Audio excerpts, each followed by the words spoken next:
کچھ دنوں کی بات ہے، ایک وفد ڈاکٹروں کا UK سے آیا. انہوں نے مجھے گزارش کی کہ جی ہم سعد رضوی صاحب سے ملاقات کرنا چاہتے ہیں، کچھ اتحاد کے بارے میں، کچھ اس قسم کے معاملات تھے. تو میری پہلی ملاقات تھی، میں گیا، حاضر ہوا. ڈاکٹر حضرات نے بڑے خلوص کے ساتھ، وہ سنی اور وابستہ تھے اپنی خانقاہوں سے.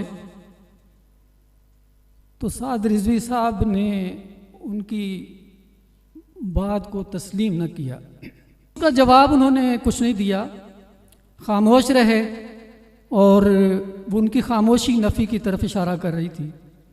میں نے سعد رضوی صاحب سے عرض کیا کہ آپ کے والد صاحب تو مجھے تھوڑا بہت جانتے تھے، میرا آپ کے ساتھ پہلا تعارف ہے. ہم نے 45-50 سال کی سیاسی اور دینی سرگرمیاں لاہور میں اور پاکستان میں دیکھی ہیں، اور ہماری خوش نصیبی ہے کہ ہمیں بڑے قداور علماء اکرام اور مشائخ سے صحبت رہی، نسبت رہی. تو ہمارا تجربہ یہ کہتا ہے کہ آپ آپس میں مل بیٹھیں اور اختلافات کو ختم کریں. بات نہیں ان کو سمجھ آئی. میں نے عرض کیا کہ قاتل اور مقتول اپنے نفع کے لیے، اپنے مفاد کے لیے، ظاہری اور دنیاوی مال و متاع کے لیے ایک دوسرے کو معاف کر سکتے ہیں، اکٹھے ہو سکتے ہیں. تو ہم اللہ کریم اور اللہ کے حبیب صلی اللہ علیہ وسلم کی رضا کے لیے، دین اسلام کی بقا کے لیے، اس کی ترقی اور عروج کے لیے اپنے ذاتی اختلافات کو دور کر کے کیوں اکٹھے نہیں ہو سکتے؟ میں نے کہا آپ لگے رہیں. 10% آبادی مسلمانوں کی نماز پڑھتی ہے.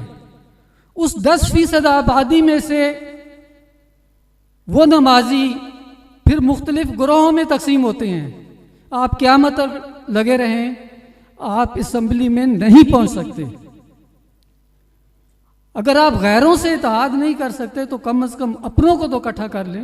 کچھ 4 بندے ہمارے بھی اسمبلی میں جائیں جہاں پر ہمارے مسلک کی بات ہو، ہماری جو ہے وہ پیغام وہاں پہنچے اور ہمارے مفادات کا تحفظ کیا جائے.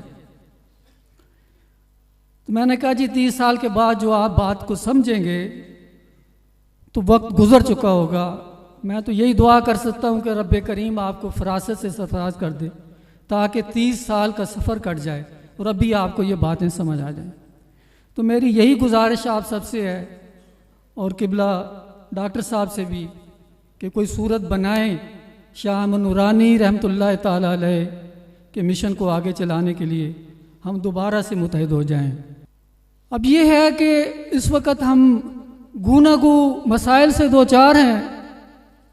کسی سرپرست کے بغیر یہ ممکن نہیں ہے کہ جماعت کو منظم رکھا جائے، فعال رکھا جائے اور وہ بڑے کام سر انجام دے سکے. اس دور میں بلا مبالغہ ہمیں تو ڈاکٹر صاحب خدا ان کا سایہ قائم رکھے، اہل سنت میں ہمیں اور کوئی متبادل نظر نہیں آتا. علماء اکرام سے جو یہاں بیٹھے ہیں اور جن تک یہ پیغام پہنچے، خدا کے لیے، اللہ کے حبیب صلی اللہ علیہ وسلم کے لیے ذاتی اختلافات کو، ذاتی پسند اور ناپسند کو فراموش کر دیں اور ایک جھنڈے کے نیچے قبلہ ڈاکٹر صاحب کی قیادت میں اکٹھے ہو جائیں. تو ہماری دعا ہے کہ اللہ تعالیٰ کی ذات میری زندگی بھی ڈاکٹر صاحب کو لگائے اور ان کی برکات و فیوز سے یہ دھرتی اور یہ عالم روشن رہے. السلام علیکم.